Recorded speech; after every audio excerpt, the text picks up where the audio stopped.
So, August 16 guys, subukan nating hulihin yung anak ko at naririnig ko kumakanta-kanta lang siya.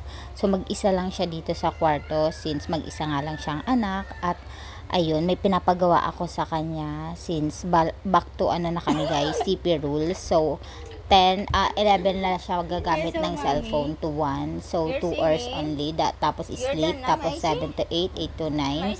Tapos sleep na ganon. 7 to 8 guys sa gabi. 7 to 8 and 8 to 9. Ganon. So, kung naririnig nyo, nagsisorry siya dito. So, ang mga bata na alam nila kung may mali sila or kung may nagagawa silang mali. So, alam niya na he can do better pagdating sa pagsusulat. So, in-encourage ko siya, chinner up ko pa rin siya na maganda yung sulat niya. Diba? Tingnan nyo naman, sa sobrang saya niya, diba? Huwag natin, mamis, sobrang i-push yung anak natin.